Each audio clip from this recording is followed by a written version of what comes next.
What's up, everybody? Welcome into Chicago Bears Now. We got 2 days left in 2024. Hopefully, 2025 is the year for our Chicago Bears. I'm Harrison Graham. Appreciate you guys tuning in. Hope everybody had a Merry Christmas, Happy Hanukkah, all that good stuff, whatever you guys celebrate. And hopefully you guys have a Happy New Year as well. Shout out your city. Let us know where you guys are tuning in from. Cullen, there was a point where it felt like this could be a happy 2024 for the Bears, but that has long left us. It's kind of funny watching the Commanders last night again win a close game. You know, they've got some 2022 Vikings vibes where, like, they just win all these close games. I'll be very curious next year to see, like, if there's a regression there or not, but it truly does feel like that Hail Mary vaulted one team and completely decimated another. I'm not saying had the Bears not given that up, they'd be the playoff team and Washington wouldn't, but it is just kind of symbolic of how this whole season has gone for both franchises. Yeah, no, I mean, honestly, like, the season's really flown by since that Hail Mary. Like, I blink and it's like, oh my God, it's week 17 already. Yeah. Week 18 about to be. So, yeah, no, I mean, it's, been a season to forget for Bears fans. And, look, we only got 60 more minutes, so bear with us there. About this time on Sunday, it'll be over. It will be.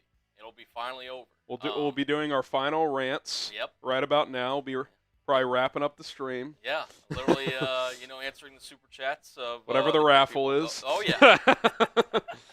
6 days from now, man. Yeah, I know, it's crazy. But yeah, listen, it is what it is. The season's finally over. If they could somehow beat the Packers this week, it would be absolutely electric. I don't think it's going to happen. I will say, like, I am in the camp of, like, I do think that's still something worth playing for here. I think in most situations, you're 4-12, you lost 10 in a row. What's one more to secure your draft pick at this point? But, like, I still think if you're in position to win this game, that is absolutely worth. I mean, you haven't beaten this team in 6 years. Like, if you could beat the Packers, I think that's something worthwhile. I mean, like, we were talking about it, like, earlier, like, for the Seahawks, it's like they're eliminated. I wouldn't care too much if, like, they beat the Rams. Like, obviously, you still want to beat them, but, like, I'm not going, like, full force. Like, you're eliminated from the playoffs. Like, it is what it is. For the Bears, like, yeah, 100%. Like, if you get a chance to beat the Packers, you're taking it. Like, no matter what the circumstances. Lock them into the 7th seed if you beat them. Play a little spoiler. Absolutely. Yeah, I mean, again, I not expecting it, but who knows? I mean, they should have beat it last time. So if they can come up with a similar game plan, execute. Weird things have happened, but we'll have to wait and see. I got a few shout-outs here. We got Reno, Nevada from Ryan. We got Dilla and Danville. Twin Falls, Idaho from Oscar. San Antonio from Ryan. We'll hit a couple of these super chats here in a second as well. Do want to tell you guys first, though, about our sponsor, Prize Picks. Daily fantasy made easy at prizepicks.com/CLNS. Use the code CLNS to get a $50 bonus when you play for just $5 initially. You can win up to 1,000 times your money on certain lineups right now. What a deal Prize Picks is offering there, where you can turn $10 into $10,000. I've already got a little 2-player lineup for this upcoming week. Baker Mayfield, I love the more on his passing yards.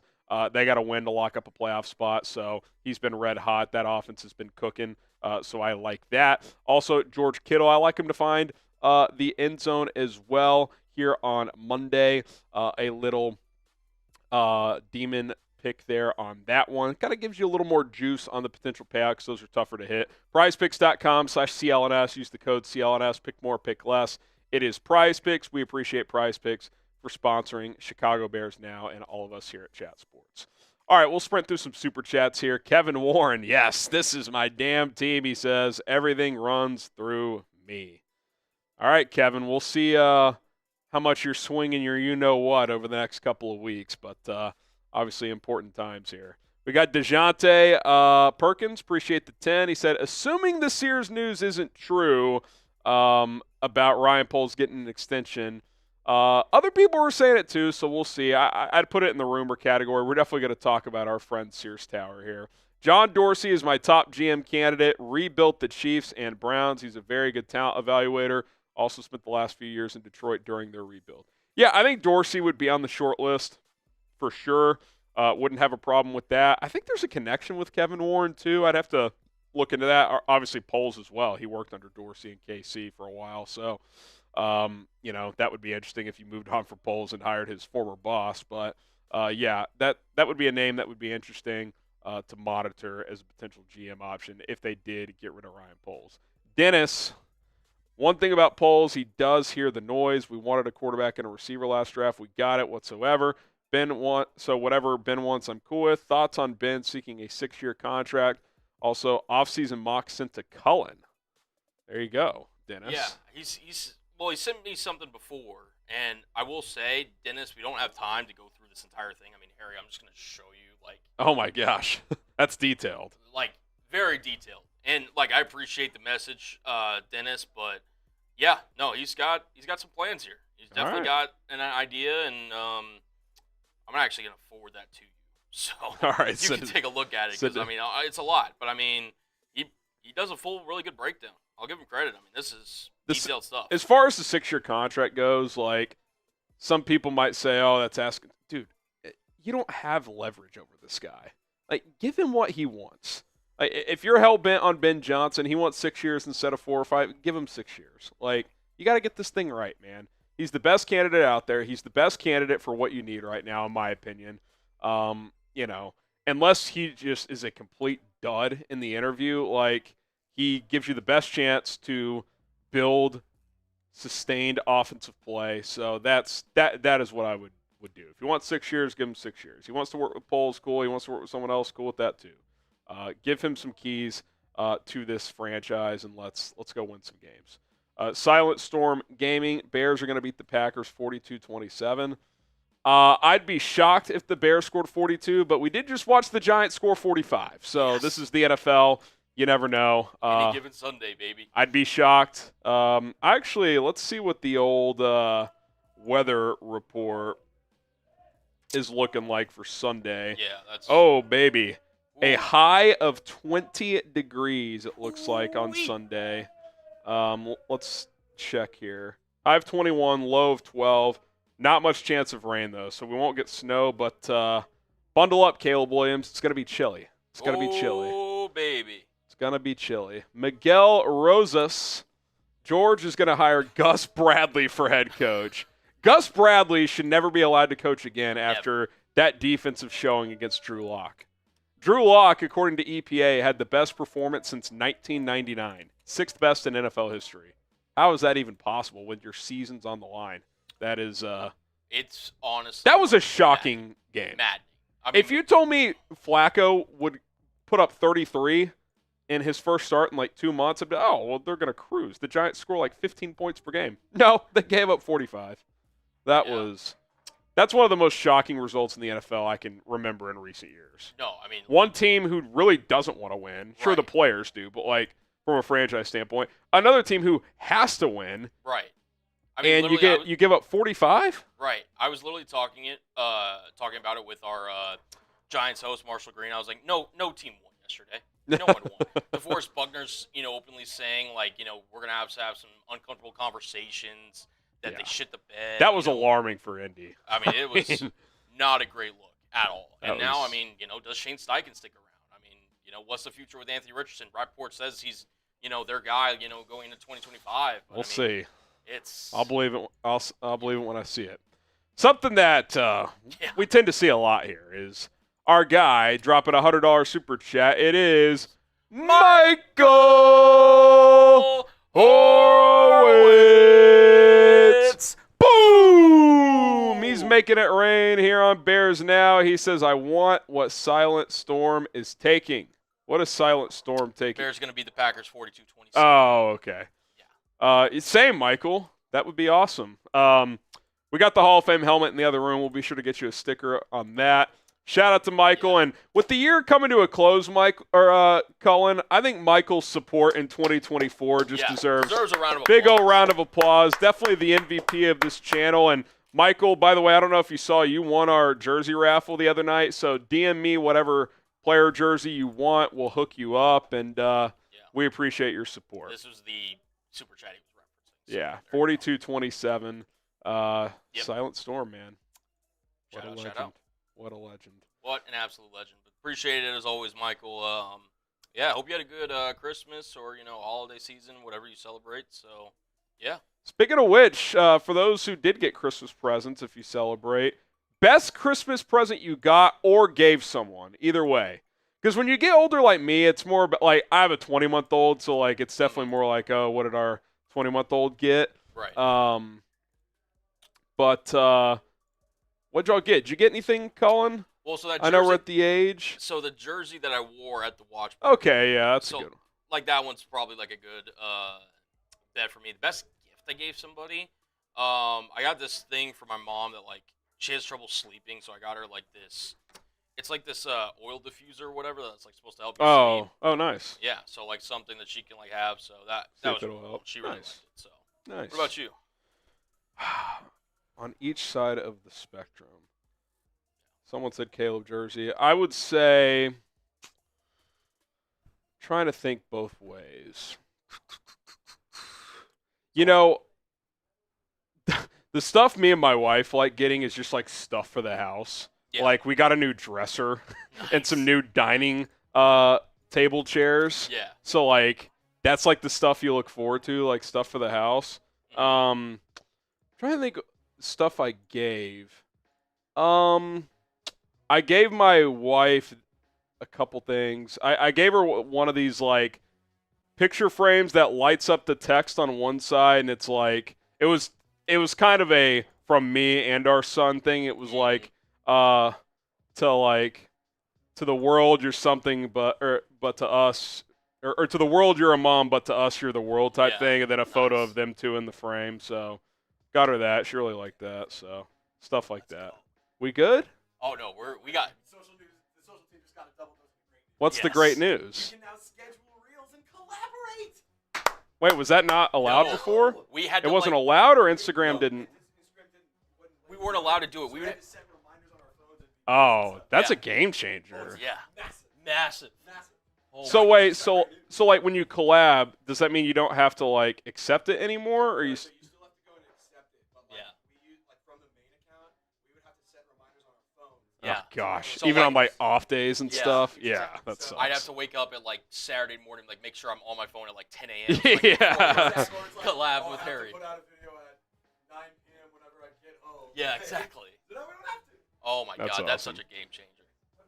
All right, Also- guys. Sorry, chat. sorry. We're this is social media discussion here at the company. Yeah.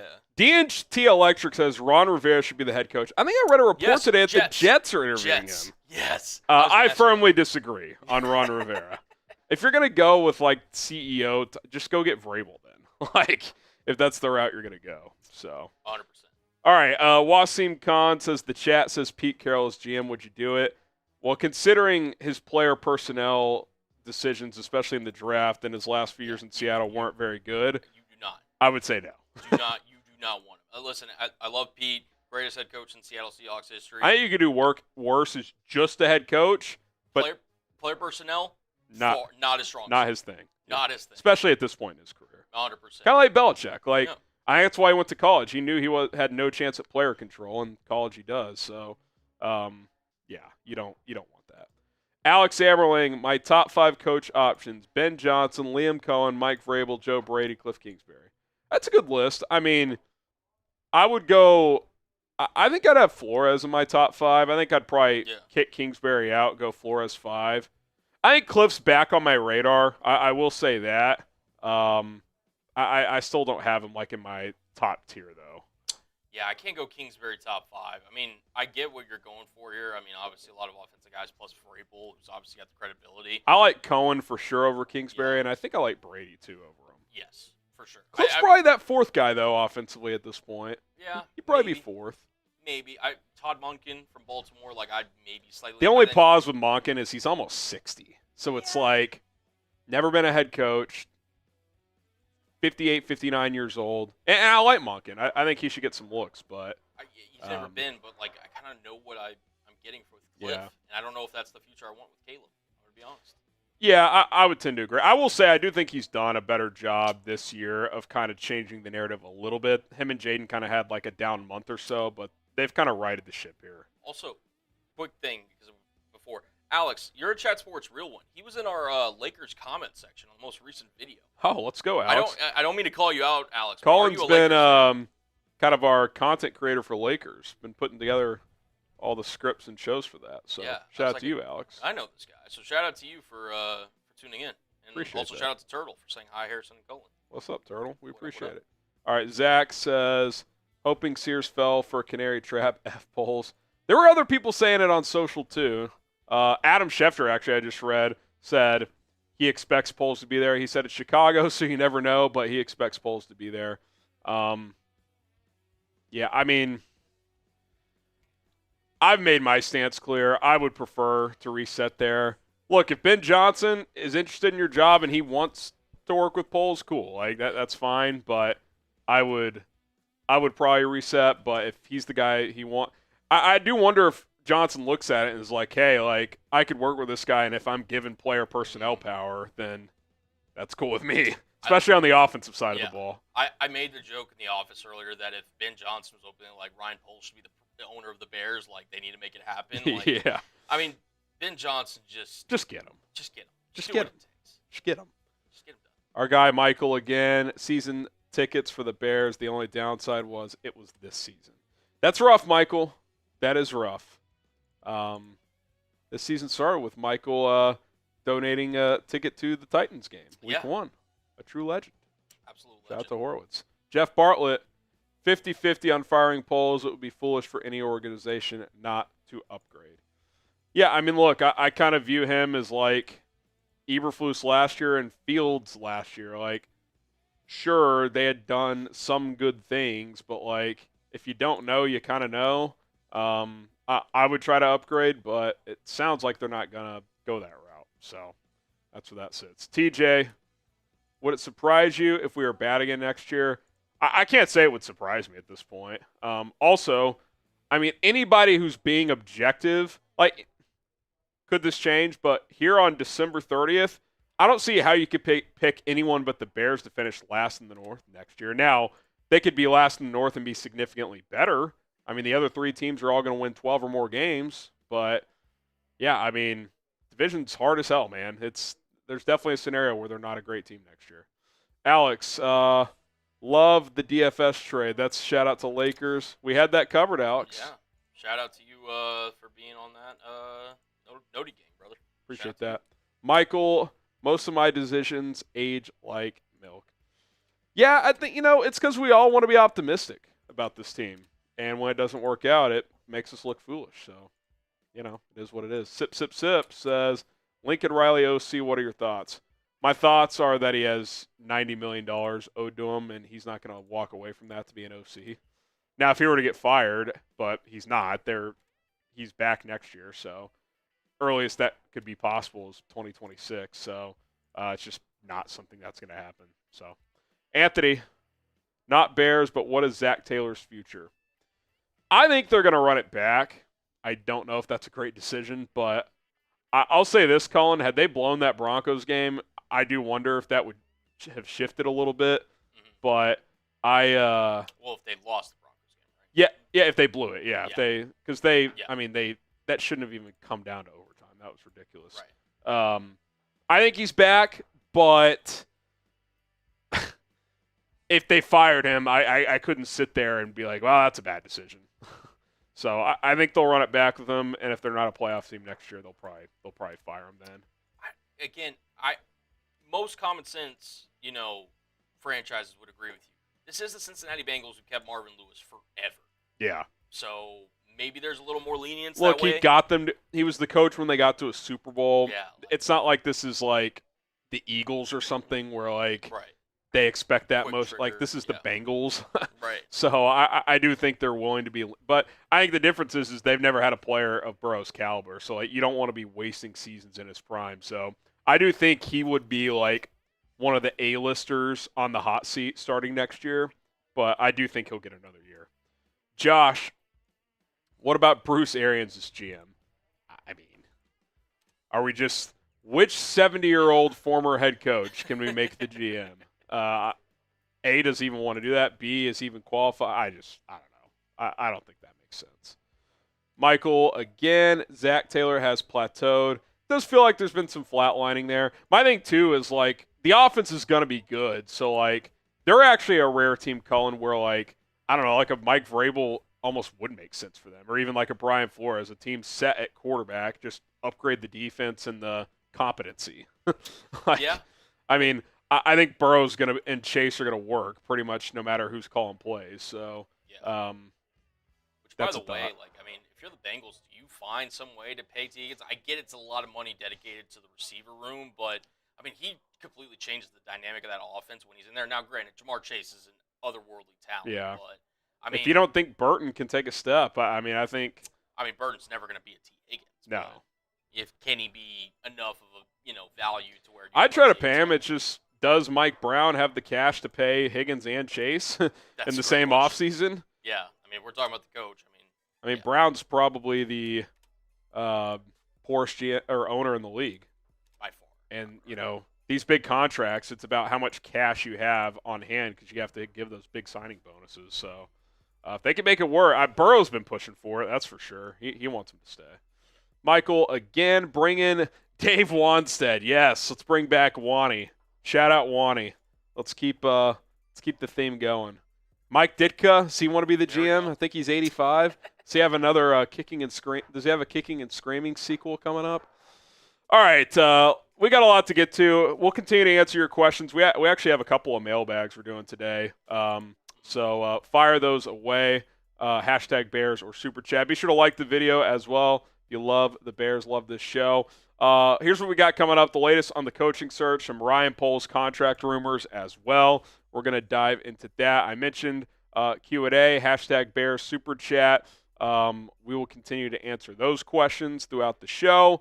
And then normally I wait till the season's over, but let's be honest, the season's over. So I'm going to go through my initial perfect offseason plan. Could do a modified video of this in a week or two, but my perfect offseason plan as we enter the final week of the season. All that is coming up. Hashtag Bears Super Chat. Fire away if you want your questions answered. All right, we have a new report when it comes to the Bears coaching search. Albert Breer, who's been pretty tapped in with the Bears since Ryan Poles has been the GM. He's got some interesting nuggets and a list of candidates that I want to discuss.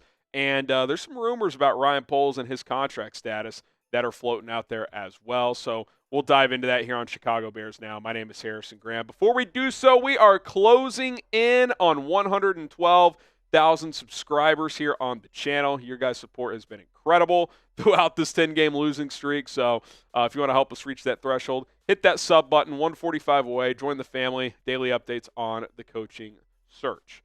Okay, Albert Breer's notes, three-pronged here. Then we'll have a little Caleb Williams discussion at the end of the show.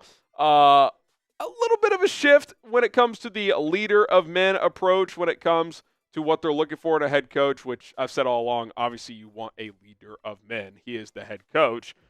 Here is what Breer had to say on that front. Quote, one thing that was emphasized to me over the past week was that if the, quote, leader of men, close quote, wasn't specifically a quarterback's guy, then he'd have to have a very clear and sustainable plan for the quarterback.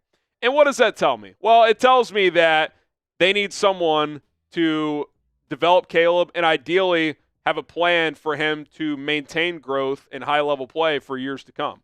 And that should be the number one priority because you spent the number one pick on this guy, and he still has a lot of room to go. Like, he's got a lot of developing to do here. So you got to bring in someone in here. And that's why I've been hesitant with the Vrabels and the Floreses, who I like both. I think they're both good coaches, is because then you got to get the OC hire right. Well, the Bears didn't get that right this offseason with Shane Waldron. Are they going to get it right next time? Of course they could, but you're just adding another variable to the mix. To me, the best plan for long-term sustainability, offensive coach that hits and can develop Caleb Williams, and you can grow that pairing together for the next 10-plus years. That is the ideal scenario. Doesn't mean you can't go Vrabel or you can't go Flores, but based on what Breer is saying here, and I agree with it, you better have a clear plan that makes sense, because if you don't, kind of hard to pull the trigger on hiring that coach.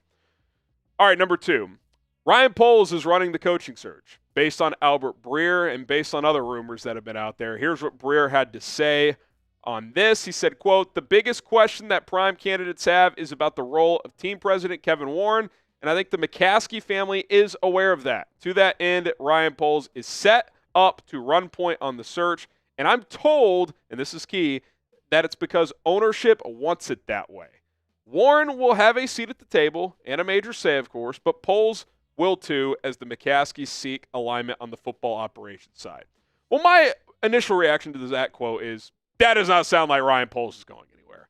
Sounds like he's safe, at least for now, that not only do they want him running the search, being the primary voice, but if that is the case, that means he's probably going to be here beyond this year because he has 1 year left on his contract. Then our good friend Sears Tower, who's been dropping all the scoops, actually deactivated his account, so that throws a curveball into the mix, but put this out there earlier, said, "Sorry, folks, I was just having fun," because he had tweeted out like a clock emoji. "Here's the scoop. Poles is going to be extended." There were other deep rumors on Twitter that he's getting extended as well. And my initial reaction to that is, well, I hope that doesn't cost you Ben Johnson. Now, maybe Ben Johnson's cool with working with Ryan Poles. How would the Bears know that? I'm not really sure because they can't officially talk to Ben Johnson right now. Maybe they've gotten, word from his agent that he's willing to work with Ben. I don't know. But it seems like the Bears' top coach candidate is Ben Johnson. I hope committing to Ryan Poles doesn't cost you him because I did a full 30-minute video on this over the weekend about how Poles has done some good things, but honestly, the misses outweigh the hits at this point. So I don't think you should keep him if it means costing you your favorite coaching candidate. And if you extend him now, I don't think you're just going to change your mind and fire him if the top guy you want does not want to work with him. So we'll see if an extension gets announced in the coming days. We'll see where that goes. Adam Schefter said a few minutes ago as well that he expects Poles to be there. So certainly seems like there's momentum to keeping him in the franchise. What should the Bears do with Ryan Poles? What say you? Type F for fire him or K for keep him? If you can get Ben Johnson with Poles, I guess that's fine. You keep some continuity, but I tweeted this earlier too. Half measures don't typically work in what I've witnessed in life. Like, you have to be convicted in what you're doing, and it's kind of like when you kept Matty Eberflus and fired Luke Getsy last year. Half measure. Keeping Ryan Poles, I'm not saying you can't have success, kind of feels like a half measure. So I would fire him. I would align Ben Johnson or whoever with the new GM, but doesn't seem like they're going to go that route. All right, we are sponsored by Prize Picks. More notes from Albert Breer coming up, including the coaching candidates that he's mentioned. But daily fantasy has never been easier than it is with Prize Picks. Get signed up today as Prize Picks is available in more than 30 states. PrizePicks.com/CLNS. The code CLNS gets you a $50 bonus into your account when you play for just $5. And listen, the holidays may be over, but the plays are still here. You can win up to 1,000 times your money. You got basketball, football, hockey, baseball is just around the corner, believe it or not. Soccer, tons of sports available. 2 or more players in your lineups. Pick more, pick less, make money. You can turn $10 into $10,000 on certain lineups right now. Got a little 2-player entry, Baker Mayfield. I like the more on his passing yards. I got George Kittle to find the end zone as well. $50 bonus when you play for just $5. Doesn't matter if you win or lose. That first $5 entry, you're going to get $50 for free. PrizePicks.com/CLNS. Use the code CLNS. We appreciate your support of our sponsors. Helps us grow. Get signed up right now at PrizePicks.com/CLNS. All right, one more from Albert Breer, as he's the latest to drop a list of coaching candidates. Put out a video earlier today based on the names Rappaport has heard. These are 7 names that Breer mentioned.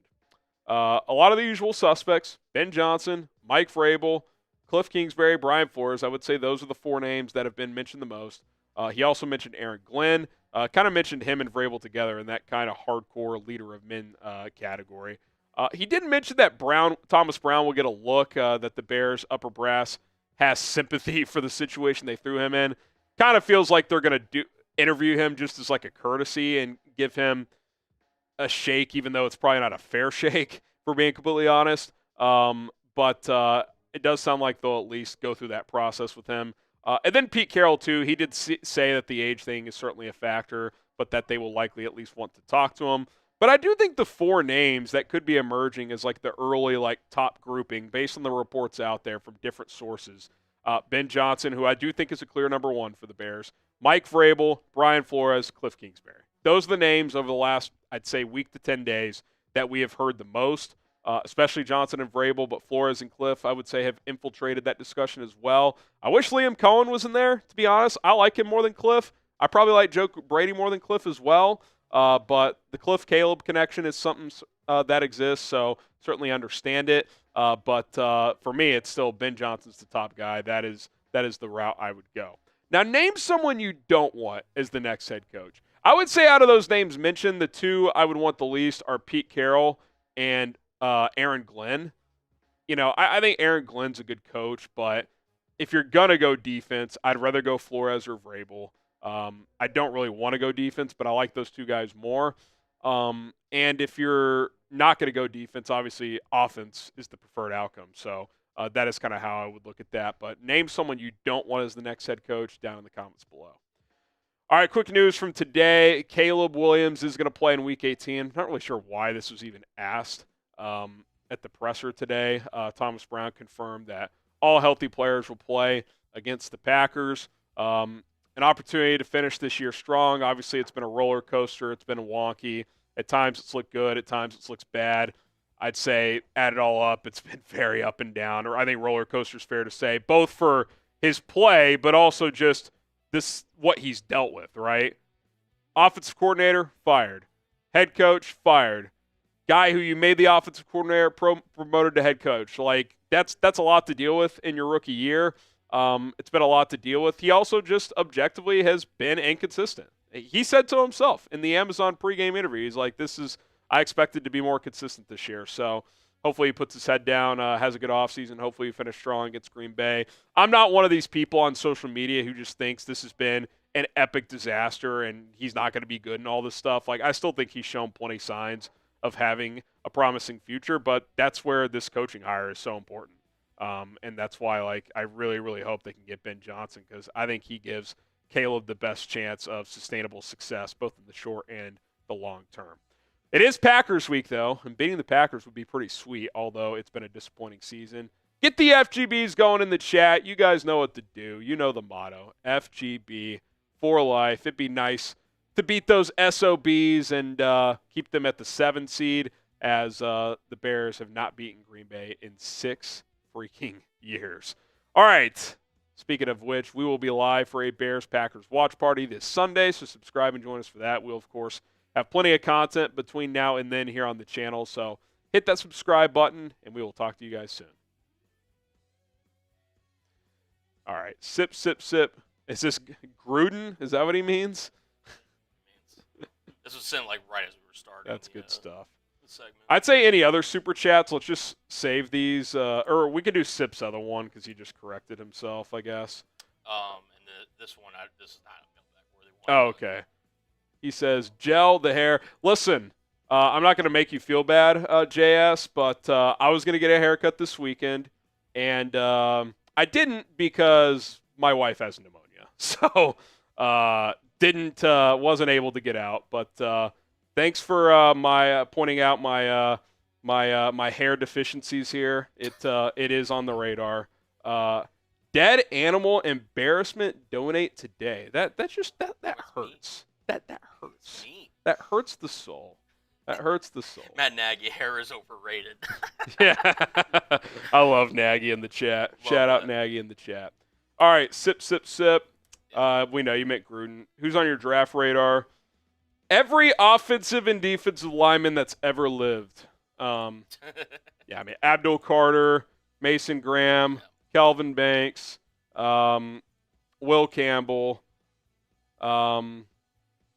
I am looking into these running backs more. Not for round 1, but I do think, Colin, if you get Ben Johnson, and we'll talk about this in our perfect offseason video, yep. I think he's going to want to pair a true downhill runner with DeAndre Swift. I don't think Roshan's that. No.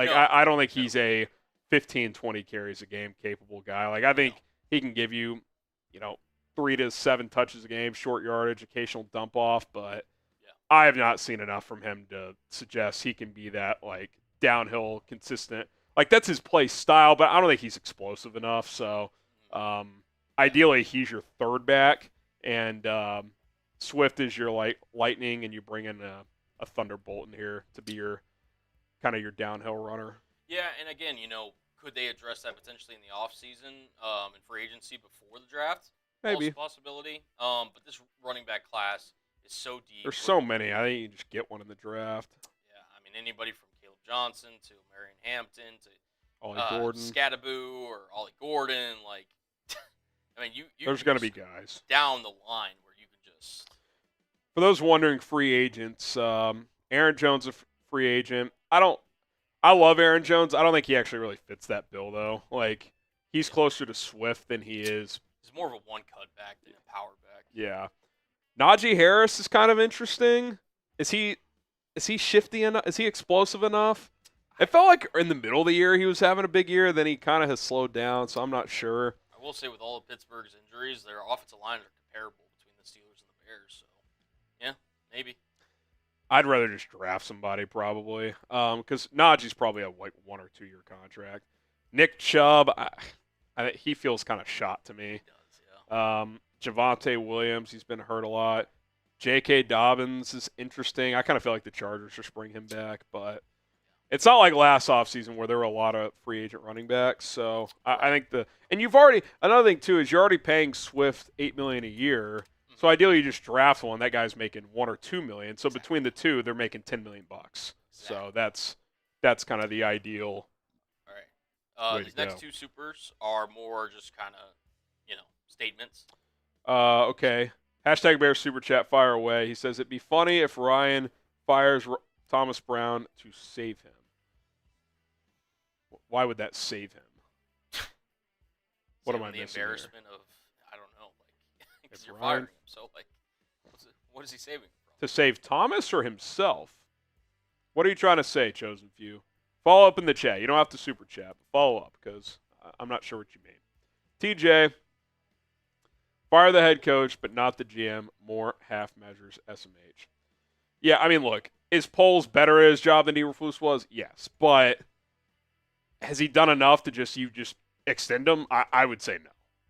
And if you haven't earned an extension and you have 1 year left, you can't have a lame duck GM. Like, I don't think extending someone just to extend someone is the way to go. So I think I would pivot, but I don't think they're going to do it. So, all right, mailbag time. Continue to fire away. Hashtag Bear Super Chat. We'll get to our perfect offseason in about 10 or 15 minutes, so stay tuned for that. It's time for a Bears Now mailbag. I'm Harrison Graham. 2 ways to get on the show. Hashtag Bears or Super Chat. Fire in those questions. The Bears 85. Should the Bears throw big money at Ronnie Stanley this offseason or roll with Braxton Jones at left tackle? It's an interesting discussion because outside of Darnell Wright, you could argue all 4 other offensive line positions are up for grabs. Now, is interior probably a bigger need? Probably. Tevin Jenkins is a better player than Braxton Jones, but he's more injury prone. So if you let Tevin go, then you really need 2 new guards. So I think it just depends on how you want to allocate your resources. Because if you pay Ronnie Stanley, let's say you give him $18, $20 million bucks per year on like a 3-year deal, you're probably not doing the same thing for a guard. Like, I don't think you're going to pay 2 free agent linemen $20 million each. Like, I don't think you're getting Trey Smith and Ronnie Stanley. So I would probably rather throw money at Trey Smith and then draft a tackle. And even if that means you roll with Braxton for 1 more year, so be it. I think for 1 more year he's fine. But it'll be interesting because Stanley has kind of had a resurgence here, and he's been able to stay healthy this year for Baltimore. What say you? Should the Bears sign Ronnie Stanley? Type S for sign or P for pass. Certainly wouldn't be upset if they signed him, but I think I'd probably go in a different direction in terms of a big free agent expenditure. We got Ryan here. Appreciate the 5. He says, how far would Cliff need to go in the playoffs for him to jump further in the head coach candidate list? Interesting to see what he does in the playoffs. Yeah, I mean, I think it's all – there's context to all this stuff. Like, is his play calling a big reason why they're advancing? Is Jaden continuing to elevate in his offense? I think that all matters. I do think the way they finished this season offensively and Jaden's continued growth, I think that is a check mark for Cliff because you want that sustained linear growth from Caleb moving forward, whereas this year for Caleb, it's just, I think from beginning to end, he's gotten better, but it hasn't been linear. For Jaden, for the most part, I would say it was like this, kind of a little dip, and then shot back up again. Caleb's been more up and down, so I do think he deserves credit for that. Can he do that as the head coach where he has a lot more responsibilities and still get that linear growth out of Caleb? I think that's the question that you'd have to ask yourself. Zach Stegman, wouldn't hate a Mike McCarthy hire, offensive plus culture. Yeah, look, McCarthy is he's on my radar. His contract runs out after Week 18. I think Jerry would like to keep him at this point in Dallas, but Mike could say, hey, listen, I'm interested in returning, but these three teams have also called too. Like, I'm going to take interviews. So this could be a rare, unique situation for him. Now, my gut tells me if Jerry offers him and his staff new contracts, he'll probably just take it. But if he doesn't, or if he says, you know what, I just want to see what's out there, I definitely would interview him. Like, you faced him a lot in this division for years. He's won a Super Bowl. I do think his days of being a Super Bowl winning head coach are probably over, but he's kind of like the offensive Vrabel to me. Like, he elevates your floor significantly, and in that standpoint, at least he's on the offensive side. So I wouldn't be completely against it. Wouldn't be my top guy. He is 61 years old, so he's not a spring chicken anymore. But, yeah, as a fallback option, certainly wouldn't hate that whatsoever. Something I don't hate either is our friends over at Zbiotics. Guys, if you're going to have a night out drinking, Zbiotics is going to help you out. Let me explain. First of all, get 15% off at zbiotics.com/chatsports. Listen, I'm a little older now, not in college anymore, don't drink as much as I used to, but during the holidays, I like to splurge here and there, have a drink from time to time, and the unfortunate part is I don't bounce back the next day like I used to, but that all changed when I found Zbiotics Pre-Alcohol. Pre-Alcohol is the world's first genetically engineered probiotic. It was invented by PhD scientists to tackle rough mornings after drinking. When you drink, alcohol gets converted into a toxic byproduct in the gut. It's this byproduct, not dehydration, that's to blame for your rough next day. Pre-alcohol produces an enzyme to break this byproduct down. Just remember to drink this probiotic before drinking alcohol. Drink responsibly, get a good night's sleep to feel your best tomorrow. From Thanksgiving all the way to New Year's now, listen, sometimes you have a few drinks. Sometimes there's some parties, and you like to indulge a little bit. But don't let the festivities leave you feeling less than merry. Zbiotics Pre-Alcoholic Probiotic can help savor the night and seize the next day. So stay in the loop. Zbiotics.com/chatsports. Get you 15% off. You can also scan the QR code on screen. Also, take advantage. Sign up for their subscription using our code ChatSports so you can stay prepared no matter the time of the occasion. Zbiotics is backed with 100% money back guaranteed. So check it out today. Zbiotics.com/chatsports. Code ChatSports for 15% off. We got Maz Tanker up next. How Bears would it be if we didn't re-sign Tevin Jenkins and he went to have a full, healthy Pro Bowl season? That'd be pretty Bearsy. It would, but like you also, I think this would be a rare case where you'd have to look at it and be like, could you really blame the Bears? Like, I don't think you could blame them either way. Like, if you bring them back on a financial contract that makes sense, cool. Like, I think there's some logic there. If you let him walk and he, for the first time in 5 years, stays mostly healthy and has a great year, well, we know when he's healthy, he's a good player. So there's always a chance that could happen. Would I bank on it? No. I think we kind of know what he is. He's a really good, not great guard, but a top 15 guard in the NFL. He's a really good player, but he's going to give you about 12 total games worth of snaps. What is that worth? I'd say that's worth like, I don't know, $6 to $8 million plus incentives. That's the type on an annual basis. Like, that's good money, but I don't think you can give him 18, 20 million per year like some guards got last offseason. Like, he has too much of an injury history with different types of injuries. So, but yeah, to your point, it would be textbook. Like, he signs with the 49ers or something and has the best year of his career. Soldier Bear 85, if you could have any head coach in NFL history, who would you choose? If you're talking about in today's NFL 2024, I think I'd choose Andy Reid. Offensive guy, play caller, culture builder. He checks all those boxes. Now, if you're asking me who's the best head coach of all time, I'd probably still say Belichick. But if you ask me right now, who would I take in history, I think it would be Andy Reid. Because you know you're going to have a good offense. You know you're going to have a good culture. He's had a lot of success stories giving guys second chances. They do a really good job of maximizing talent. I mean, this year's a great example. Like, for a while there, the Chiefs just, they were having to win ugly, but they were, and he's a big reason why. So I think he'd be my answer. I really, really do. If you want more Bears content, want to be a part of these mailbags, be sure to subscribe to the channel. We go live every Monday and Thursday. Although, note, we are not going live this Thursday unless something changes due to the holiday schedule. So keep on tab on that. We will be live on Sunday. But hit that subscribe button, and we'll continue to crank out content. Depressed Bears fan, aren't we all? I'm mad that we are talking about draft position again this year. For a team in year 3 of a rebuild should not be in this position. Exactly. It's another indictment on Poles. He himself said it on Hard Knocks. It's time to win this year. He went from 3 wins to 7 wins, back down to 4 wins. It's just not good enough. It's not a good enough place to be in. I don't care how tough the division is. So, yeah, I'm completely with you. There's no way around it. 2024 was a massive failure. Sip, sip, sip. Could DK be the Keenan Allen we need or too risky?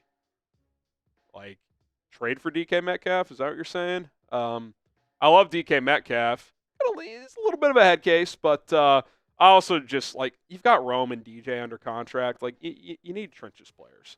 Like, if you're going to trade for somebody, trade for a premier pass rusher, or trade for a left tackle. Don't trade for DK Metcalf. Like, you don't need them. Like, you got other needs that you need to address. It is Packers week, believe it or not. It doesn't feel like it. It feels like we're already in off-season mode, probably because we are. But it's always FGB here on this channel. You guys know the motto. Be awesome to knock off the Packers. I wish it was a situation where if they lost, they missed the playoffs, but can at least lock them into the 7th seed if you beat them, so there's that. Young Mind and Elevation says, why is Poles' job security the topic? When has any GM done right here? New GM will be under fire too. Issues stem from ownership. Curse of the McCaskies. Well, it's the topic because unless we get hit with a notification that the Bears are for sale, like, we could sit here all day and beat the drum of the McCaskies stink. They need to sell. Well, we know that. But what is, like, something that you can make a change on? Well, you could change the GM who is underachieved up to this point, right? Like, I don't think that's out of bounds to say. If the Panthers trade did not happen, there would not be a lot to hang his hat on. That's just a fact. So, I agree with everything you're saying, but we can't change the owner. The GM can't change, though. So that's why it's a bigger topic. J.E., Ben Johnson, and Ryan Pace are nagging Poles. Like, if you're asking me which combo, I'll just Ben Johnson. I mean, it's not like Ryan Poles has lit it up. Now, I think his philosophies in terms of, being cap-friendly and flexible year in a year, like, I prefer that for the most part, especially when you're rebuilding, more than Pace, who kept just throwing out crazy contracts, trying to stay in win-now mode, even though he didn't have the quarterback to do that. But I'd still take the swing if it meant Ben Johnson. Like, if you're asking me which combo I'd rather choose, I would take the Ben Johnson-Ryan Pace combo. All right, give us a follow on social media, at HGramNFL on Twitter, at HGramNFL on Instagram. Same handle on both platforms. You can slide in the DMs over there if you have more questions. Also, if you're watching live right now on Monday, we'll have another mailbag coming up, so keep firing in those mailbag questions. Colin, shout out to you for not including this in the mailbag. I think you're trolling AFX, but there's people in this chat right now that are serious. First of all, he's a free agent, so it's not even possible to trade for him. You could sign him, but there is a 0.0% chance that even if the Bears wanted him, that Justin Fields will sign with the Bears next year. It's just not going to happen. So, you guys know where I stand. If you're a first-time watcher, I've mostly retired from Justin Fields discussions. I just don't think there's any point whatsoever when it comes down to it. I honestly kind of respect the commitment to the bid. Like, since I've taken over as the Bears producer, this has been a theme since April. And look, it's not going to go away until they win. Nope. It's not. Like, I will say this about Justin, and I don't even think he wants this or asks for it. I don't know what it is. I mean, he definitely has, as the kids would say, aura. but like for a fringe NFL starter, probably a backup, I'm not sure a guy has had a more larger cult following. I mean, it's incredible. It's incredible Something about it, man. how loyal people are. I'm not even disloyal. It's just like he's not here. What's the point? I mean, he's What got a is loyal the point? following on Steelers. The Steelers too. Like, some Steelers fans are like, oh, they got to go back to Justin now. It's like, all right, man. Like, What are we doing here? like, I'm not even a Russ guy, but it's like, I don't know. And by the way, something that I had to say last week, that I didn't discuss enough when I was still engaging in the Fields debates. He's injured again, and he's not even the starter. He got hurt as the backup, run the ball 3 times a game guy. So like I like the guy. I hope he has a great career, but I would bet he mostly bounces around as a fringe starter backup type. That's the most likely scenario. Maybe he's got his Geno Smith moment down the road, but you know, I don't think that's super likely. But we'll see. We'll see. Coaching matters. Moz Tanker, you were right about the Fail Mary being the point where Eberflus's career and the Bears season was destroyed. That was a dagger in the heart. Yeah, I mean, look, there's no question. Now, should it have been? No. Like, you got to be mentally tougher to bounce back from that. But they laid 2 eggs after that. They did not show up against Arizona or New England. They fired Waldron. Got a bit of a spark. They didn't win, but they played well the next 3 weeks. Then they fired Eberflus after the Thanksgiving late game meltdown. And since then, I guess they were close against Seattle, but like that was just an awful football game. Since Thomas Brown's been the interim, they've just been getting destroyed. I think they're getting outscored by more than 15 points per game. So yeah, it's, as the kids would say, it is beyond over. Dennis, the Chicago kid, just a funny scenario. You get Ben, but Flus is DC. I mean, I don't think Flus is a bad DC. I think we've seen that. Like, the defense was starting to slip with him, but it's completely fallen off without him. They played better against Seattle, but I think that was more weather and just short week late in the season travel for the Seahawks. But, yeah, I mean, it's not going to happen, obviously, but it is funny to think about. Danny Jimenez, fire Ryan Poles, hiring an head coach CEO type like Vrabel or Carroll, and have them report directly to Kevin Warren. This would align the structure of the team. So you're saying, so who's the GM in that scenario? Like, are you giving those responsibilities to Vrabel and Pete Carroll as well, or are you picking a different GM? Let me know. Sip, sip, sip. Todd Monken would be a dream. Ben Johnson's Nagy 2.0. Oh, so you're saying Monken is the answer. Why is Ben Johnson? I keep getting these comps, Colin. Why is he Nagy 2.0? Nagy called plays for 3 games with the Chiefs. It was Andy Reid's offense. Johnson has his own offense, has been calling it for 3 years, and it's at a top 5 unit. Like, it doesn't mean it's going to work, but it's not the same. You're not talking about the same experience here. Right. It's not the. And look, Dan Campbell's a great coach, but he's a CEO. Like, Matt Nagy was learning under Andy Reid. Like, he's running the show offensively. Like, Ben Johnson's running the show. Like, it's for the offense. It's not Dan Campbell. So, Buff Mac, thoughts on Robert Saleh as DC? He'd probably be my top choice. Got an offensive coach. I mean, right? Former head coach, like that. Proven defensive coordinator, like that. His defenses in both San Francisco and the Jets were good. Talk about a defense collapsing after getting fired, the Jets defense. So, yeah, I mean, if you could get Saleh, that'd be sick. Nagy. How quickly we forget Matt Nagy was the 2018. How quickly? Last time. Hey, you're the last coach to beat the Packers, man. There you go. Boom, boom, boom. Until Sunday. All right.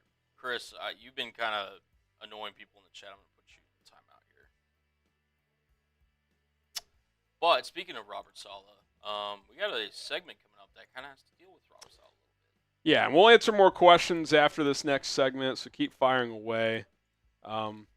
You could hit a couple of those in the mailbag, too. If they're good ones, like that'd be a decent mailbag one if you wanted to throw that in there. But Matt Nagy, Chris got put in the corner. Hilarious. You guys are something. I'm all for debate. Let's be a little respectful here. Let's be a little respectful. That's all. All right, perfect offseason plan. By the way, I tweeted out. I do this video every year. My 10 steps from last year. It's kind of funny looking back. So go check that out at HGram NFL.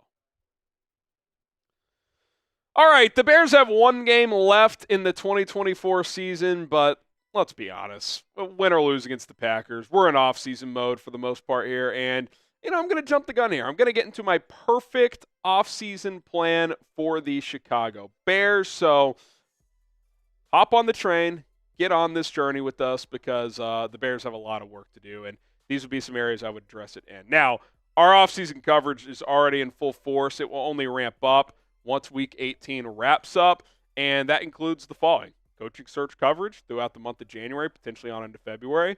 NFL free agency in the month of March. You got the Combine in February, by the way. NFL Draft in April. Plenty of mocks and draft content leading up to that as well. Got live and interactive content. We'll still go live at least 2 days per week. And, of course, when there's major breaking news. So subscribe.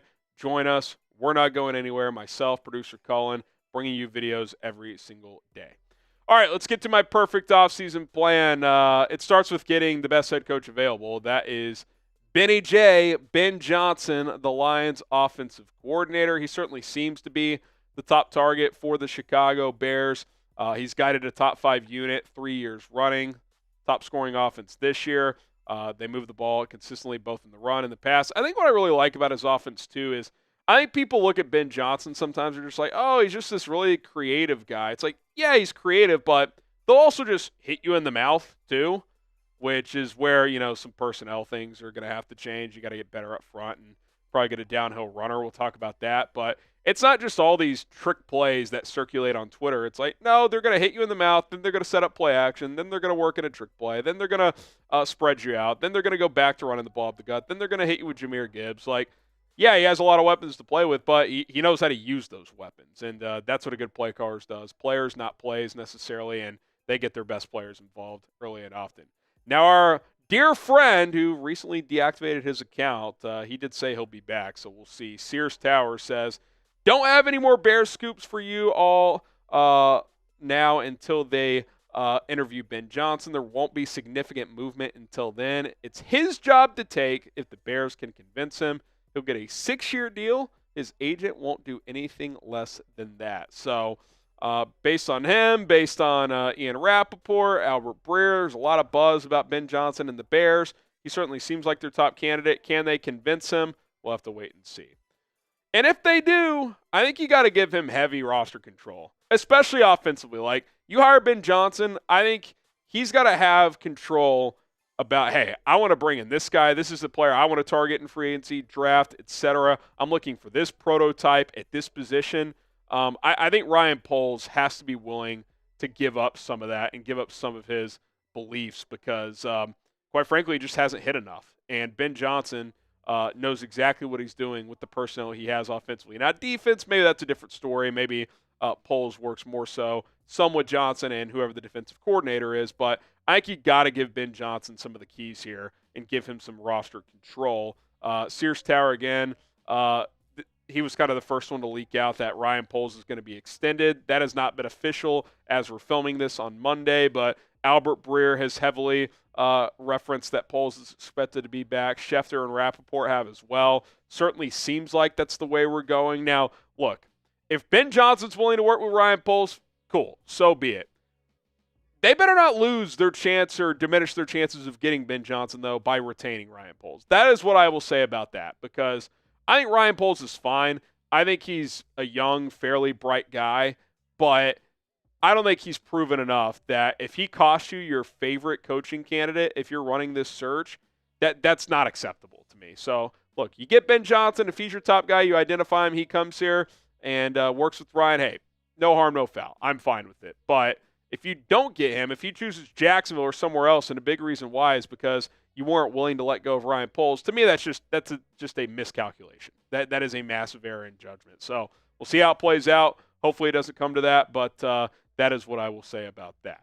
If you want Ben Johnson in Chicago, type me in the comments section down below because I want him. Seems like the Bears want him. I think they're going to obviously be interested in some other candidates as well, but I hope he's the guy because I think he's the most qualified. All right, number 3, fix the offensive line. I mean, Jesus. It's not good enough, man. You look at this unit, outside of Darnell Wright, you can make a strong argument, and this is the final, what we've seen for the most part this year. Obviously, Braxton's on IR, all that stuff. But outside of Darnell Wright, you could argue that all other 4 spots should be up for grabs. Now, could Braxton Jones return and finish out his rookie contract at left tackle? Yeah, but I don't think he's a guy you would extend. Could you bring back Tevin Jenkins if it's team-friendly? Yeah, that's certainly a possibility. Is there even a small chance Coleman Shelton could be back because the center market's not great? Yeah, it is. But if you're not proactive in trying to upgrade all 4 of those spots, or at least 2 or 3, you're just not doing a good enough job. Period. End of story. Like Matt Pryor, God bless him, as a guy that you signed who you didn't even expect to make the team. I actually would say as a career backup, both at tackle and guard, he's been serviceable. I would actually like to bring him back on a cheap deal to be like one of your top backups, but he's a backup, and he has had to start basically the entire season. So Coleman Shelton, I think he's a really good backup. I think Braxton Jones could be like the best swing tackle in the league, but he's not a high-level starter. Tevin Jenkins, good player. He's hurt all the time. Like, you got to get more high-level players and reliable players on this offensive line because right now you have one pretty good one that fits those categories, Darnell Wright, and he's good, not great. So you've got to get better there, period, end of story. It was a miscalculation this prior offseason. You did not address it nearly enough. Second cheapest offensive line in the NFL at under $24 million. That's unacceptable from Ryan Poles. All right, more to come on our offseason plan, but first I want to tell you guys about Prize Picks. Do you want to turn $10 into $10,000? You can do that right now with certain lineups at Prize Picks where you can set your own daily fantasy lineups, 2 or more players. You can win up to 1,000 times your entry today, this second. PrizePicks.com/CLNS. Use the code CLNS. It's not just football either. You got basketball, baseball, season just around the corner. You got hockey, soccer as well, fighting sports, golf when it's golf season. Plenty available. Pick more, pick less. They give you stat projections, touchdowns, yards, points, three-pointers, home runs, all kinds of statistical categories that you could select more or less. This is a 2-player entry I've got going right now. Baker Mayfield to hit more on his passing yards. George Kittle to find the end zone there. 5 to win, a little more than $15 with that demon pick with the Kittle touchdown. We'll see if that hit. Use code CLNS because the deal we have for you is you get a $50 bonus when you play initially for just $5. So if you're a new customer, create an account, set a lineup for $5. Doesn't matter if you win or lose that first entry, you are going to get a $50 bonus into your account, more money to play with on future lineups with Prize Picks. PrizePicks.com/CLNS. Code CLNS gets you started today. Okay, number 4. I think I've come to this conclusion for a few reasons. A, especially if it's Ben Johnson, but B, just look at the good teams in the NFL. Most of them have a really good downhill runner, and a lot of these teams, they have kind of a thunder lightning approach, and there's no better example of that than the Detroit Lions. David Montgomery, physical between the tackles runner that the Bears had and just let go. And then Jahmyr Gibbs, their home run hitter, who also, it's not like he can't run between the tackles.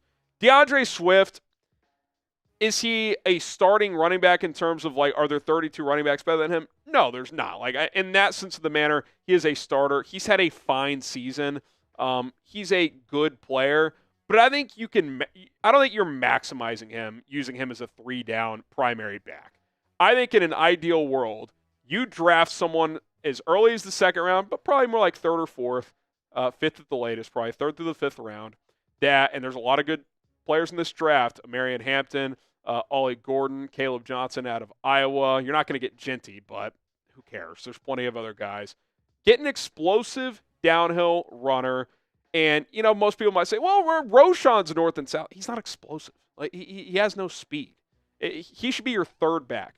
Use him in short yardage occasionally, special teams. Swift is your lightning guy. You get a downhill runner like a Marion Hampton in here, and you create your own version of Montgomery and Gibbs. Now, is Swift as good as Gibbs? No, but he's twitchy. He's good in space. You can throw the ball to him. He's still a capable runner in between and outside the tackles. Like, you can still give him 12 to 18 touches per game, but you just get a 5'11", 6 foot, 215-pound back to be your primary runner. Like, that is what I would like to do in a Ben Johnson offense, because we've seen it work in Detroit. So I would try to replicate that if I was Chicago. All right, defensive line too. Offensive line's got to be a bigger priority, but you need to add more to this defensive line. That's why I use the word fix versus bolster. I think there's a little more to work with here on the defensive line. I do at least like some of the rotation pieces. Like, I think DeMarcus Walker, really good rotation player. I think having him being a primary starter is probably asking a bit too much for what he's capable of, but solid player. Billings, solid player. His injury has certainly hurt. Dexter, I think, is a pretty good player. Montez Sweat, I'm just hoping this is a down year. Every other year of his career, he's been a very, very good player. I don't think he's like a blue chip, but I think he's a very good player. We'll see what Booker turns into. I don't have much hope for Pickens at this point. Chris Williams, Darrell Taylor, do you bring some of these guys back? Depth pieces, we'll see. But I think there's at least more pieces in the cupboard here from a depth standpoint than you have on the offensive line. But I can another defensive tackle and probably another edge. I really do. I think ideally you would get a defensive tackle to pair with Dexter as your two starters. Billings is your number 3. And then you get another edge rusher, and Walker becomes like your top backup edge / 3-tech. Like that would be ideal. Now, are you going to fill every single one of these needs that we're talking about in this perfect offseason? Probably not, but that would be an ideal approach with the cap space and draft capital that you have for this offseason. Now, name a player, free agency, draft that you want to add. Doesn't matter the position. Doesn't matter his age, his what school he played in. Doesn't matter. Any player, you can add him to this team that is available via free agency or the draft. Who is that player? I would say this in the draft. If you're in range to pick Mason Graham, he'd probably be my top guy because he fills a need, and you might be in range to get him. But obviously, you got to get offensive line too, but that's where free agency comes into play first. So drop a name in the comment section below. All right, a little more rapid fire here. Won't spend as much time on these. I would like to hire Robert Saleh as the DC. I don't think it's Saleh or bust, but he'd be my top option. He's done it before at a high level with the Niners. Say what you want about the Jets. Their defenses were always good with him in charge. I like the idea of having a former head coach in that seat as well. He could help Ben Johnson out with some of those duties. He's been there. He's done that. He has that experience. Dennis Allen would be another option. He's been a head coach as well, high-level DC, but I would lean Saleh there. I would like to add some speed on this offense. I think you have some good pieces, but you don't have a true burner. Unless Ben Johnson comes in here and thinks Tyler Scott can be that guy, I would like to add speed. You see where I say let Keenan Allen walk. I'm not completely shutting the door on a return there, but I would almost rather let him walk, spend less money on a third receiver, but have that guy be a burner, get some speed. We'll explore some names on that as we get into the offseason, but I think you need a guy who can take the top off. Gerald Everett, I mean, we talked about this in the office the other day because some coworkers were asking me about him. 8 catches for 36 yards this season. The guy has averaged like 430 yards the last 6 years. I don't know what's happened, but he's a total non-factor, so I would cut him, save most of the money there. And then on top of that, you got to reform that tight end room behind Kmet. This is the 3rd year in a row that they've had a good starter, although they haven't used Kmet enough this year. But the guys they've brought him to back him up, whether it's Jesse James a few years ago, Mercedes Lewis as a number 3 is fine, but he's 40 at this point. Like, go in a new direction as your number 3 tight end. But get another tight end that can give you something. I mean, I don't understand how Gerald Everett has been like the best number 2 tight end in the NFL for 6 years, and now he just can't play, but that's what it looks like. So unless Ben Johnson would have a plan for him, I think you would have to cut him and get a new guy in there behind Kmet. All right, there you have it, my perfect offseason plan. If you guys have a perfect offseason, drop it in the comments below. We'll tinker with this, obviously, as we get more information, so more videos to come on this topic. My name is Harrison Graham. Hit that subscribe button and bear down. All right, sip, sip, sip. Says, hold on, I like Ben Johnson. I'm just worried we hire him and do bad, then all our souls will be crushed. Oh, we're already there, sip. Plus, I just like Todd Monken, guys, classy. I got nothing against Monken. I think he should be in the interview pool. I just think the reason I'm so appealed by Ben Johnson, Colin, is, don't get me wrong, they have a ton of talent. But, like, Joe Brady has Josh Allen.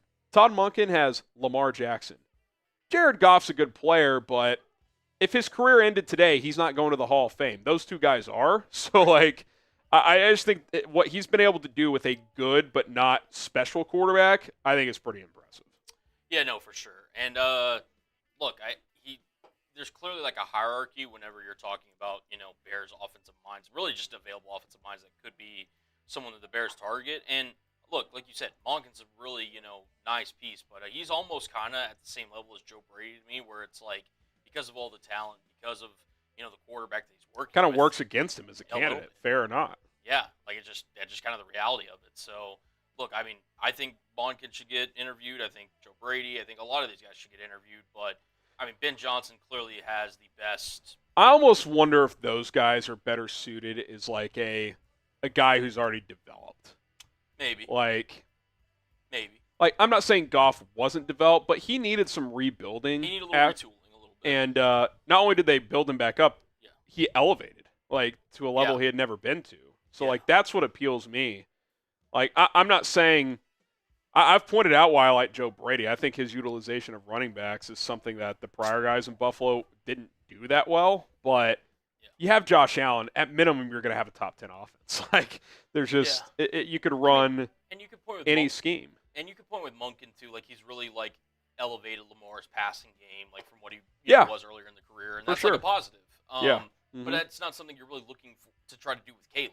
Like, that positive doesn't really do much for you in terms of developing Caleb and, getting him to be the best. With Caleb, you just have to, like, he still has to just learn about being an NFL quarterback. Yes. Like, footwork needs to get better. And, like, like the basic thing, like, and that's true for all, like, young quarterbacks, right? Like, he's got a – I'm not saying – I guess what I'm saying is when Monken got the Ravens job, he got to skip some of those steps. Like, those things were already, like, established. Like, Lamar had already won an MVP.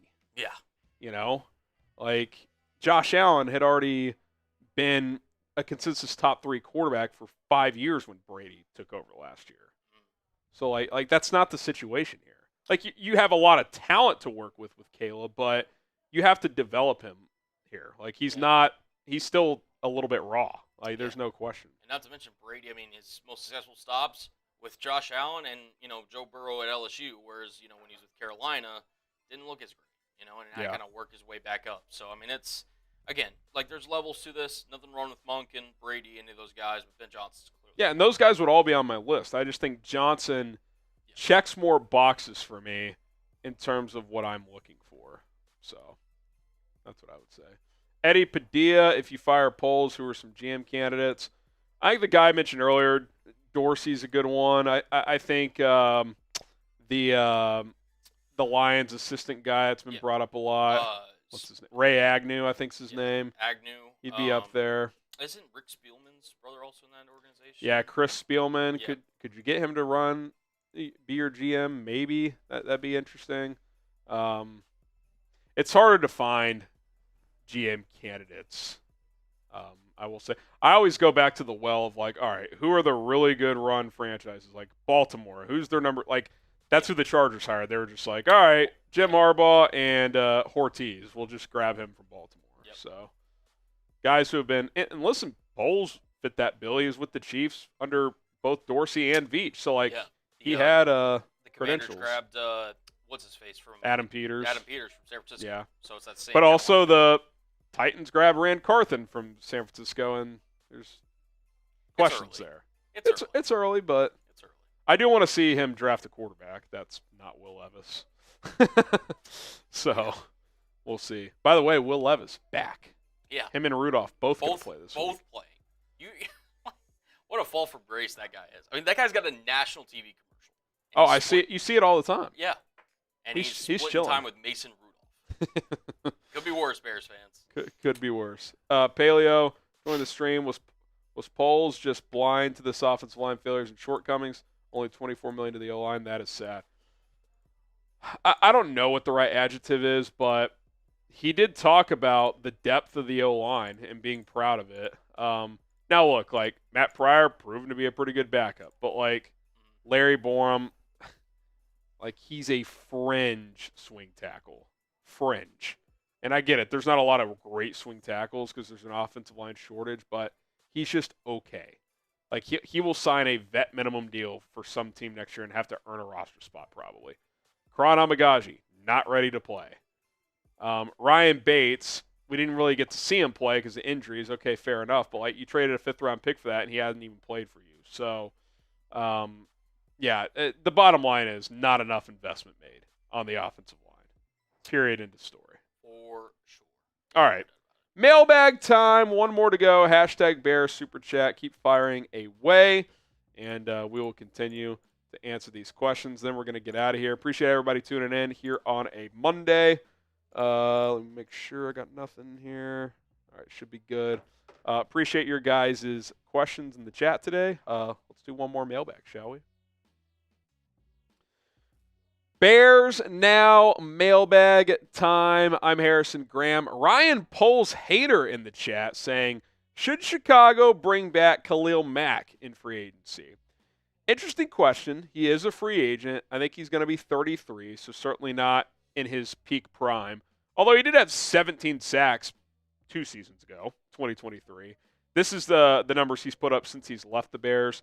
25 plus 6, 31 sacks in 3 years, 1 really great season, 2 solid years, I would say. I wouldn't mind it on a 1 or 2 year deal. Like, could you get him like 2 years, 30 million, 15 a year on a short-term contract? Put him opposite of Montez Sweat. Maybe you draft a young pass rusher in the early middle rounds or something like that. Certainly wouldn't be opposed. Would he want to come back here? I don't know. Could depend on the scheme, certainly. But I still think Khalil Mack's a good player. There's, minor injury concerns there given his age, but I wouldn't be opposed for the right price. Like if you told me Keenan Allen, Khalil Mack, similar price tag, who would you pick? I'd probably pick Khalil Mack because you need more pass rush there. So what say you? Would you bring him back? Type Y for yes, type in for no. I'd be open to it if the price is right. Let us know what you guys think. Josh Baratic says, who's your number 2 back to accommodate Swift next year since Johnson can't stay healthy or be more than a goal line back? I wouldn't even necessarily view it as like a number 2. Like I'd go like 1A, 1B. I think a few backs come to mind. Amarian Hampton out of North Carolina, Caleb Johnson out of Iowa, Ollie Gordon out of Oklahoma State. I think all those guys will probably go like in the 3rd-ish round. I'd be comfortable taking it back there. I know people might say, you got bigger needs there. That's probably true. But if you fill enough of those in free agency in the first couple of rounds, I do think if you draft a plug-and-play downhill runner, that's not just like a check the box, like he can play, but he doesn't have special traits. All 3 of those guys are physical specimens that can run between the tackles and are pretty explosive. So if you could get one of those guys, pair him with Swift, and it's kind of a 1-2 punch, I think that's pretty ideal. William Bomer, Abdul Carter, or Will Campbell, who are you picking in the first round? I think Carter's a better prospect, to be honest with you. I want to see what their combines look like how long are Will Campbell's arms? Is he going to play left tackle? Do you kick him inside to play guard? Some scouts think, his arm length is going to be on that fringe in terms of that 33-inch mark. That's typically kind of the baseline for what tackles are in the NFL. There are exceptions. Caleb McGarry, Rashawn Slater, a couple others. But I thought Campbell was better last year than he was this year, but still a really good player. O-line, bigger need. Carter, better prospect. Let's see how the pre-draft process goes. I'd say it's pretty close. All right, Zbiotics is going to be your best friend this holiday season. Let me explain. Get 15% off at zbiotics.com/chatsports. I don't drink as much as I used to since I'm a little bit older now, but during the holidays, I like to have a drink here and there. Unfortunately, I don't bounce back like I used to the next day, but that all changed when I found Zbiotics Pre-Alcohol. Pre-Alcohol is the world's first genetically engineered probiotic. It was invented by PhD scientists to tackle rough mornings after drinking. When you drink, alcohol gets converted into a toxic byproduct in your gut. It's this byproduct, not dehydration, that's to blame for your rough next day. Pre-alcohol produces an enzyme to break this byproduct down. Just remember to drink this probiotic before drinking alcohol. Drink responsibly. Get a good night's sleep to feel your best tomorrow. Starting with Thanksgiving all the way now until the New Year celebrations. This holiday season is packed with events, but don't let the festivities leave you feeling less than merry. Zbiotics pre-alcoholic probiotic can help you save the night and seize the next day. So get started today. Go to zbiotics.com/chatsports. That's zbiotics.com/chatsports. Code chatsports to get 15% off your first order. You can also scan the QR code on screen right there. You can also sign up for a subscription using our code chatsports so you can stay prepared no matter the time or occasion. Zbiotics is backed with a 100% money-back guarantee, so if you're unsatisfied for any reason, they'll refund your money, no questions asked. Link in the comments and in the description. Code chatsports at zbiotics.com/chatsports. Eddie Padilla here. What happened to the scouts who were money in the 2nd to 6th under pace? I feel like since Poles has taken over, late round picks have been horrible. Well, the second round is not late round. He's actually done a pretty good job there, I would say. Kyler Gordon, Jaquan Brisker are good players. Didn't have a second last year. Who did he take in the second 2 years ago? I'd have to go back and look. Oh, Tyreek Stevenson, Javon Dexter. I'd say Dexter's been pretty good for a second. I'm still holding out hope for Stevenson because the way he finished his rookie year and I thought started this year was pretty good, but obviously this season got off the rails. Third round's been horrible. He's actually found some decent middle round value. You got Braxton Jones in the 5th. I mean, serviceable left tackle for a 5th round pick. But yeah, certainly not enough hits there. But yeah, that was one thing Pace was good at. He found a really good value on day 3. DC Viper, if the Bears end up at 9 in the draft, does it make more sense to trade down instead of staying put? I think it all depends. Like, what does your board look like? Who's available at 9? I would say if one of Kelvin Banks and Will Campbell is gone and all the other premier trenches players, let's say this, Abdul Carter, Mason Graham, one of Banks and Campbell are gone when you pick at 9.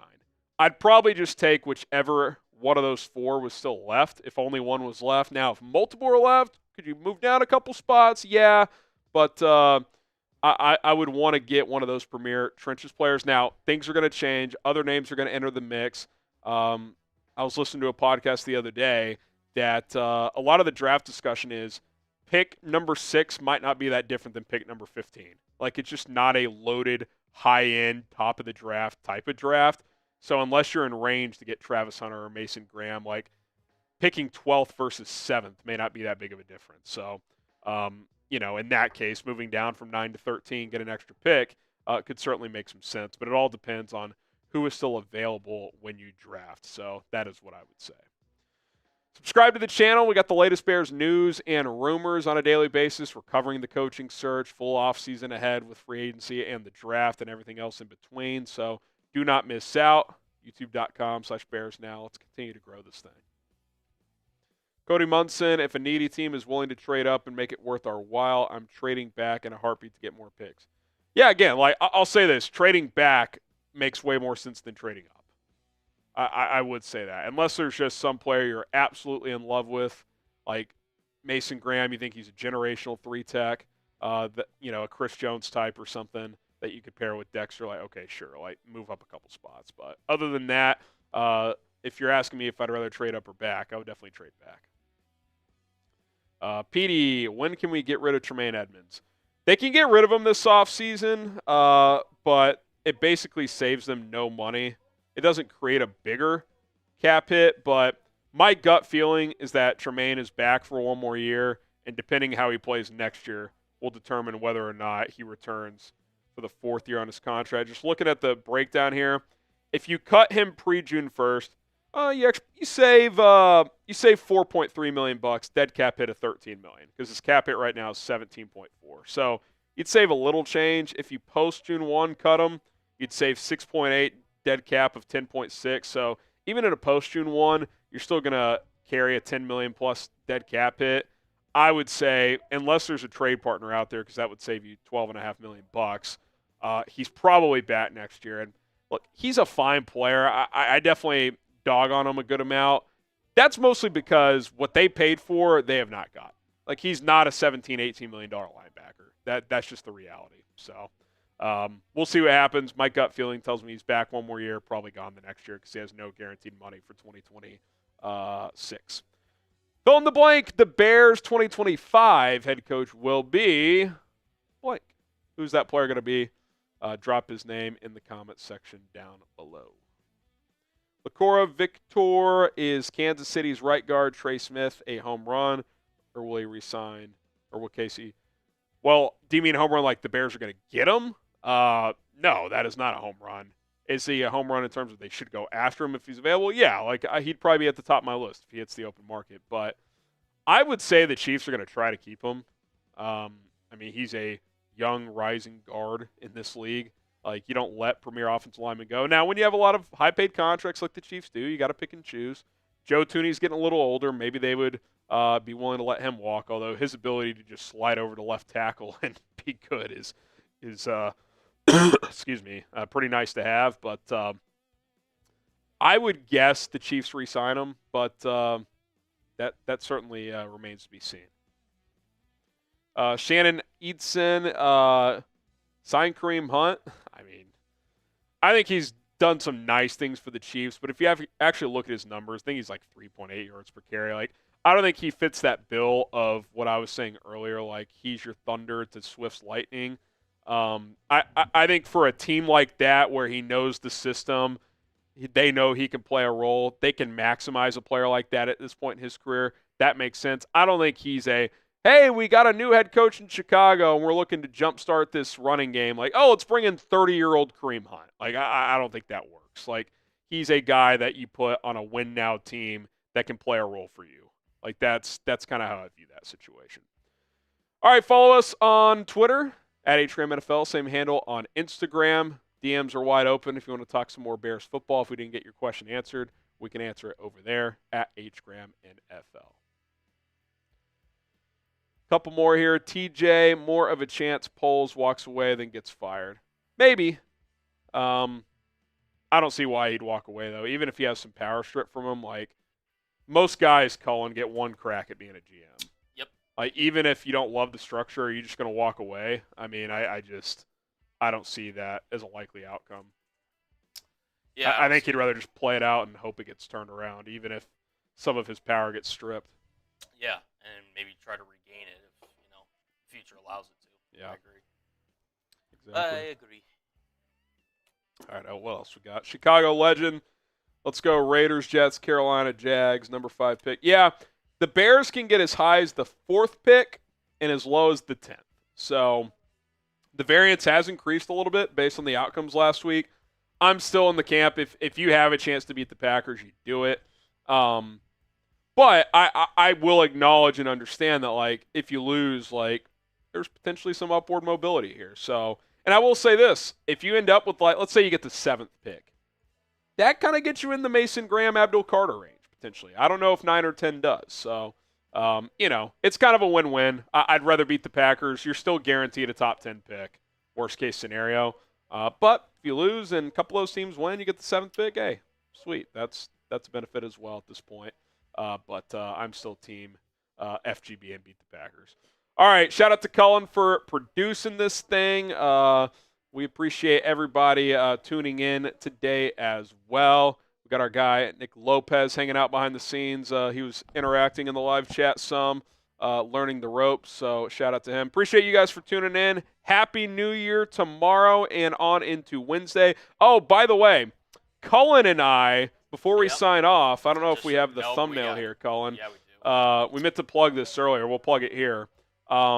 If you joined us on 4 Verts, my other YouTube channel, first of all, go subscribe. We'll get that link in the chat as well. But we are going to be live both on 4 Verts and our main Chat Sports YouTube channel for a Notre Dame, Georgia live watch party. We were live for Notre Dame, Indiana.